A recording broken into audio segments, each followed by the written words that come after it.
राधे राधे दोस्तों, welcome to mastermind classes. तो अब हम आगे अपना चैप्टर शुरू करते हैं। जो हमने अभी पीछे 1.1 कंप्लीट की थी और उसमें 1.2 में भी मैंने कुछ क्या कहते हैं कॉन्सेप्ट बताया था कि हम अपरिमेय संख्याओं को नंबर लाइन पर कैसे ड्रॉ करते हैं या कैसे शो करते हैं। ठीक है, तो क्या अब हम आगे देखते हैं कि मैंने जो लास्ट वीडियो में बताया था वो था हमारा कि √2 को हम नंबर लाइन पर कैसे ड्रॉ करते हैं। लेकिन √2 के बाद नेक्स्ट और एक और स्टेप बताते हैं ताकि और बाकी जितने भी हमारे रूट वाले या अपरिमेय संख्या है उनको हम उस नंबर लाइन पर शो करना सीख जाए। तो एक छोटा सा रिव्यू है √2 का, जो कुछ इस तरीके से था नंबर लाइन पर हमारी, और बाकी जो अपरिमेय संख्या आने वाली है वो भी इसी से शुरू होने वाली है।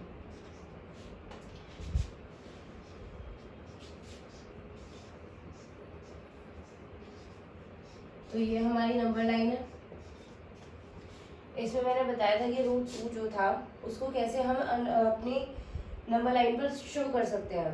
तो मैंने लास्ट वीडियो में इसका कॉन्सेप्ट जानने के लिए आप लास्ट वीडियो देख सकते हैं।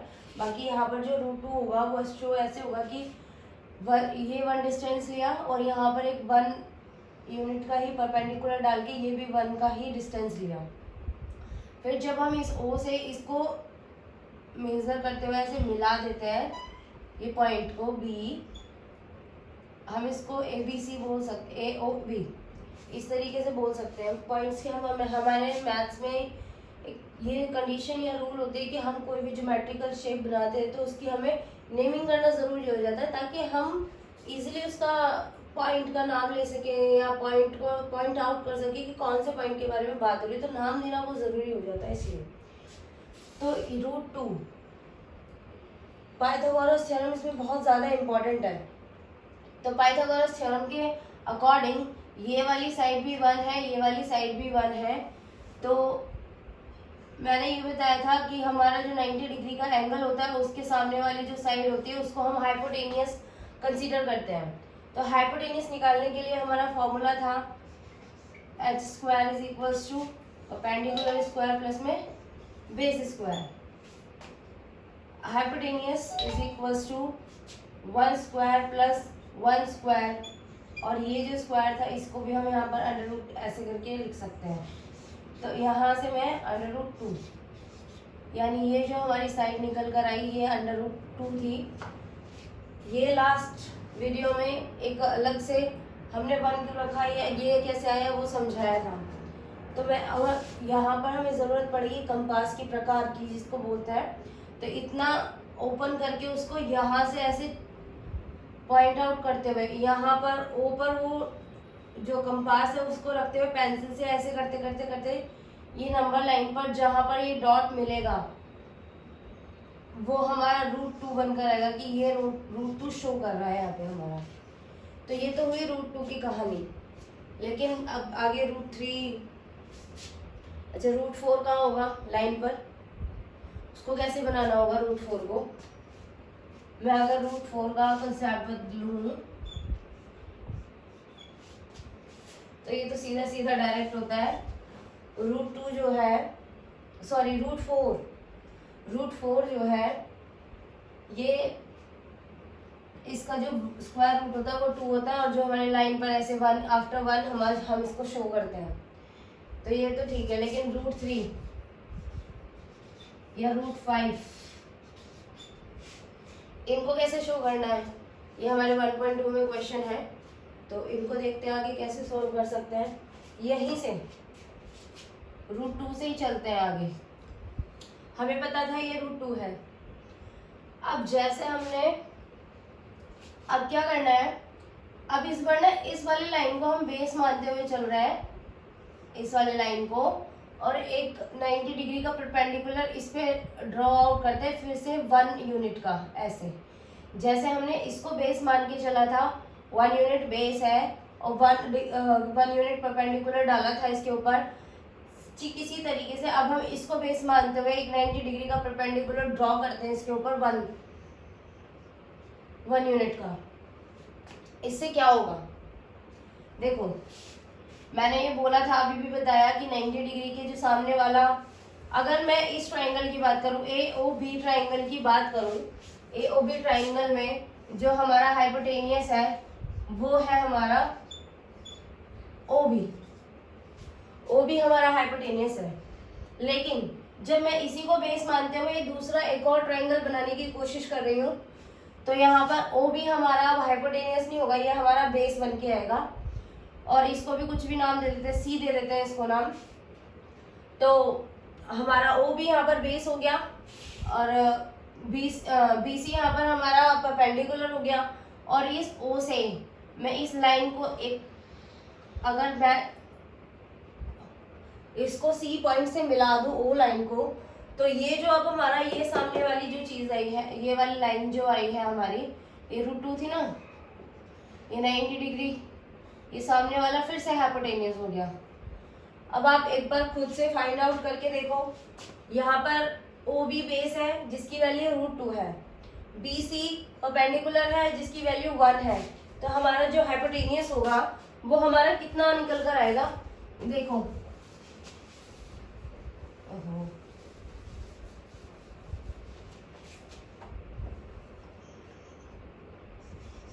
हाइपोटेनियस, ये मैं बार बार चीजों को इसलिए लिखती हूँ ताकि ये बार बार आपकी आंखों के सामने आए और आपको याद हो जाए। एक बहुत अच्छा तरीका होता है ये याद करने का, हर चीज को बार बार लिख के देखना। नहीं तो फिर ऐसे सुनते रहो या लिखते रहो चीजों को, तो अपने आप ही याद हो जाती हैं चीजें।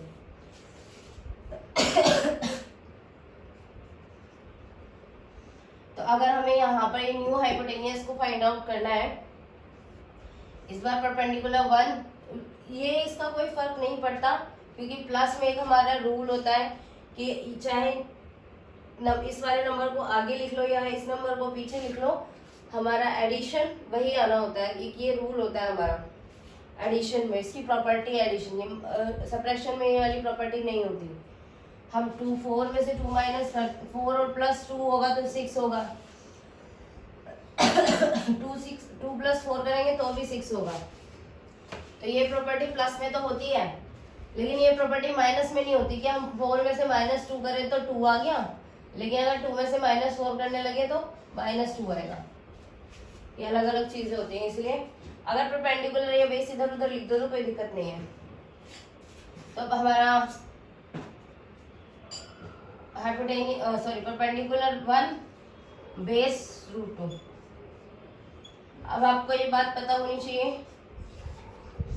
1 का स्क्वायर तो 1 ही होता है, √2 है ये, इस रूट से ये स्क्वायर इक्वल हो जाते हैं, या कहते हैं कि स्क्वायर से रूट कट जाता है, अलग हो जाता है, तो इसको कहते हैं हम 2।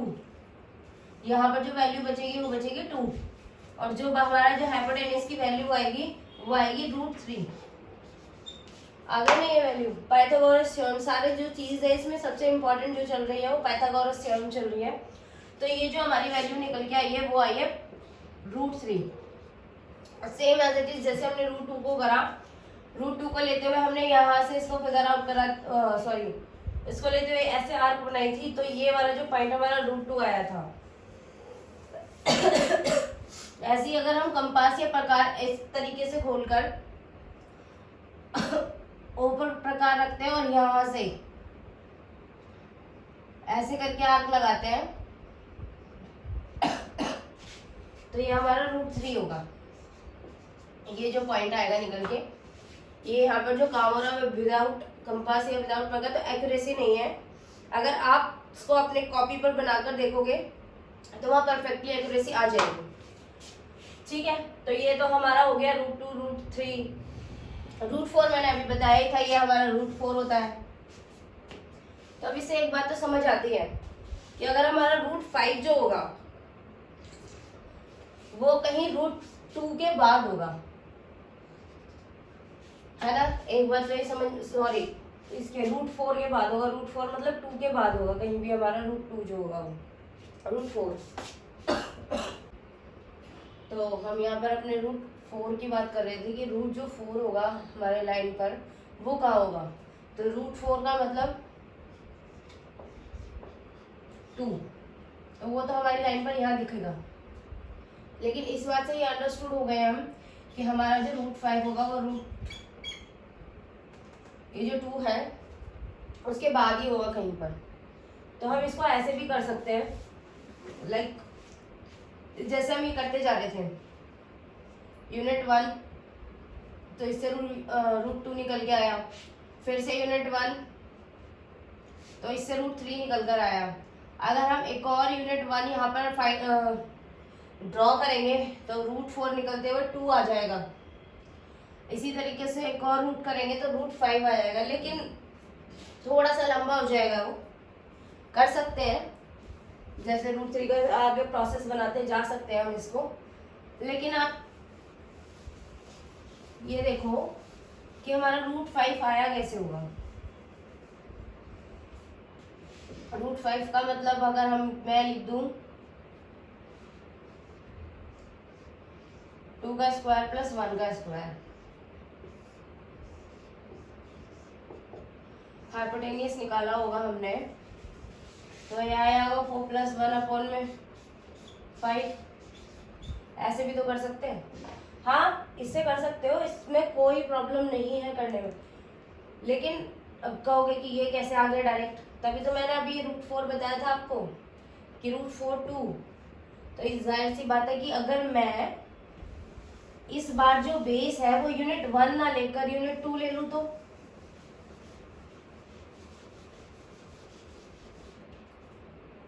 स्क्वायर रूट्स भी सभी को ना वैसे याद होने चाहिए।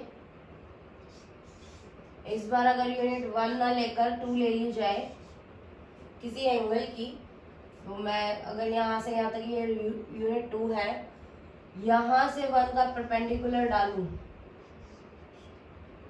ठीक है, और जब मैं इसको यहाँ से O से मैच करते हुए इस पॉइंट पर जाऊं, और ये पॉइंट हमारा इसको AOB अगर मैं मान लूं, तो अब देखो ये जो हमारा, तो ये जो हमारा बेस है वो 2 यूनिट में है, जो हमारा परपेंडिकुलर है 1 यूनिट है, तो बेस का स्क्वायर प्लस परपेंडिकुलर का square is equals to 2 2s are 4 1 is equals to √5। तो ये जो अब हमारा निकल के आया ना, ये यहाँ पर ये √5 है। अब 1 1 को बेस मानते हुए भी पूरा एक सर्कल बना सकते थे, ऐसे जैसे अभी हमारे 1.2 में दिया हुआ है। लास्ट वाला जो क्वेश्चन है वो एक एक्टिविटी करने के लिए, अगर आपको ये चीज समझ आ गई तो आप उसे भी इजीली कर सकते हो। तो ये जब √5 आ गया, सेम ऐसे ही यहाँ पे कंपास को ओपन करना है और यहाँ से ऐसे आर्क लगाते हुए जाना है, तो ये जो पॉइंट आएगा यहाँ पे ये √5 हमारा शो करेगा। तो इस तरीके से जो नंबर्स हैं हम उन्हें अपने नंबर लाइन पर शो कर सकते हैं, चाहे कोई भी रूट हो। लाइक √17 हो तो अंडरस्टूड होगा कि अगर 16 है तो हम क्या कर सकते हैं,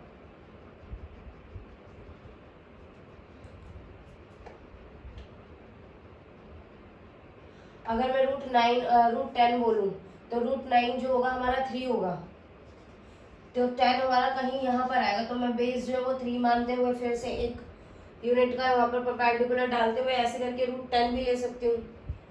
अगर √17 की बात होगी तो वही ना कि हमारा 4 जो हो तो 16 का स्क्वायर होता है, या अगर मैं खाली 16 बोलूँ ऐसे तो √4 का 16 का निकालूँ तो ये 4 आ जाएगा ये यहाँ पे, तो ये तो यहाँ पे है एग्जैक्टली। √17 करूँ तो इस तरीके से आप कर सकते हो, अदरवाइज छोटी वाली जो चीज़ें उनको 1 बेस मानते हुए चल सकते हो। तो ये तो था हमारा अपरिमेय संख्याओं को हम नंबर लाइन पर कैसे शो करते हैं, कैसे बेस मानते हुए चलते हैं और कैसे उस पर परपेंडिकुलर डालते हुए कंपास से आर्क लगाते हैं, और वो जो आर्क का जो पॉइंट निकल के आता है उसको हम वो जो भी हम रूट में ले रहे हैं, √2 √5 √7 जो भी नंबर हम रूट में ले रहे हैं वो इस तरीके से नंबर लाइन पर शो होता है। आई होप कि आपको इस चीज समझ में आई होगी क्लास।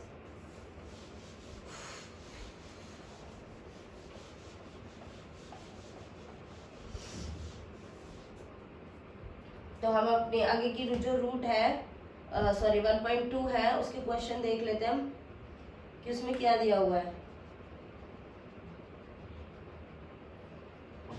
तो क्वेश्चन ये लिखा हुआ है, इसमें भी यही 1.1 की तरह जो क्वेश्चन नंबर 4 में दे ट्रू और फॉल्स बताने हैं। क्वेश्चन लिखा हुआ है प्रत्येक अपरिमेय संख्या एक वास्तविक संख्या होती है। एक्सरसाइज 1.2 इसमें लिखा है क्वेश्चन और स्टेटमेंट लिखी है कि प्रत्येक अपरिमेय संख्या,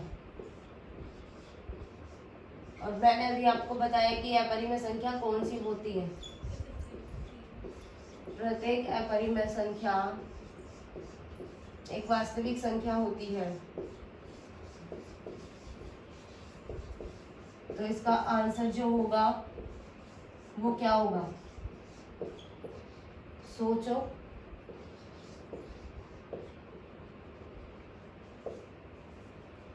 प्रत्येक अपरिमेय एक स्टेटमेंट ये दी हुई है।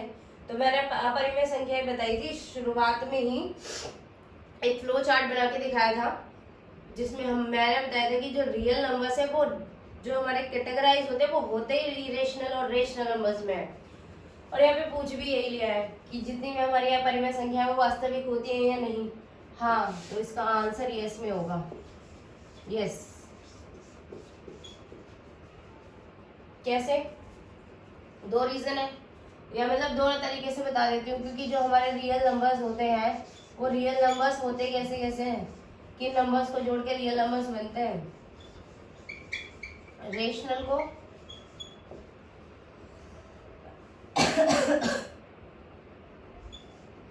एंड इरेशनल को, इन दोनों नंबर्स को जोड़ के तो हमारे वास्तविक संख्याएं बनती हैं। प्रत्येक अपरिमेय संख्या एक वास्तविक संख्या होती है।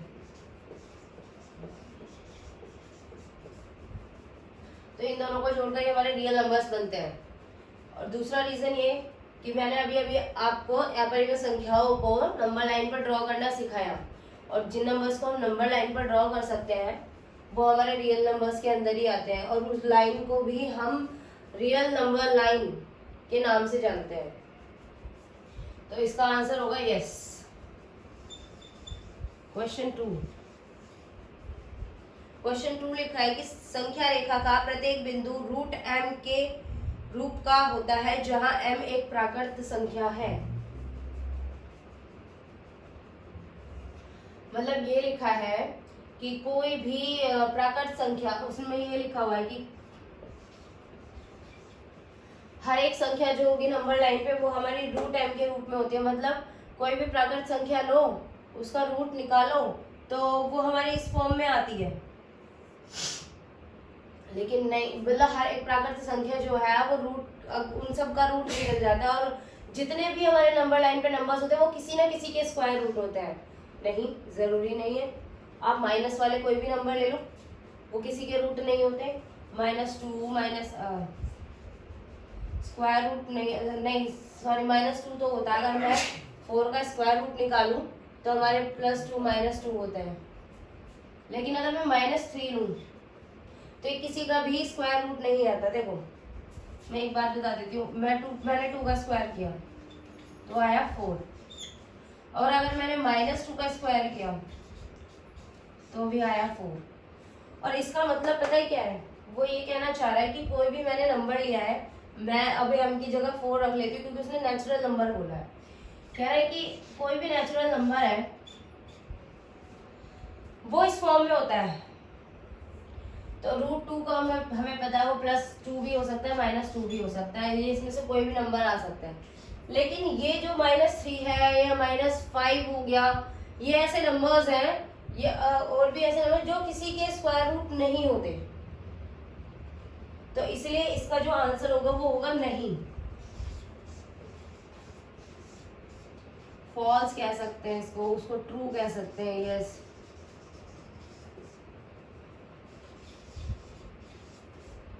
इसको फॉल्स, ये फॉल्स होता है। इसका एग्जांपल -3 है, -5 है, कुछ भी ले सकते हो, -7, एनीथिंग जो किसी के स्क्वायर रूट नहीं होते। अब नेक्स्ट हमारा क्वेश्चन है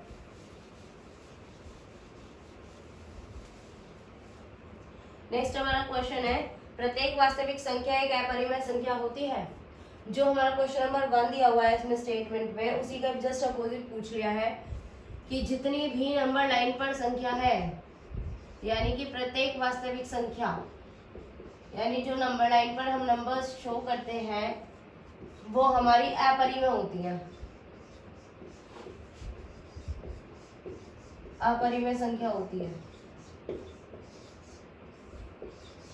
अगर सारी ही संख्या नंबर लाइन पर अपरिमेय होने लगी तो परिमेय संख्या कहाँ जाएंगी, या हम परिमेय संख्याएं क्यों पढ़ेंगे? कॉन्सेप्ट कहाँ से आएगा जब सारी की सारी वास्तविक संख्याएं हमारी अपरिमेय में ही आ जाएंगी।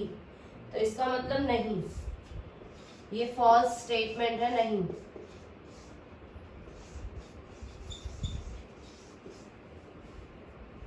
√2 अपरिमेय है, नंबर लाइन पर होती है, बट 2 √4 ये परिमेय में आती है क्योंकि √4 बराबर 2, √9 = 3, ये हमारी सब परिमेय संख्याओं में आती है।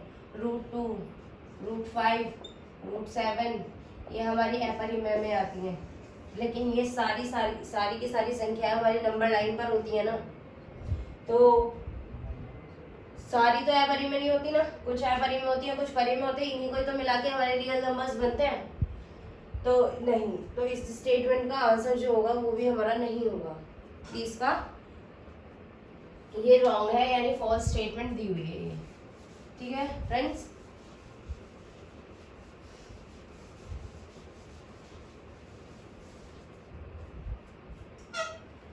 अब है क्वेश्चन नंबर 2 कि क्या सभी धनात्मक पूर्णांकों के वर्गमूल अपरिमेय होते हैं? यदि नहीं तो एक ऐसी संख्या के वर्गमूल का उदाहरण दीजिए जो एक परिमेय संख्या है।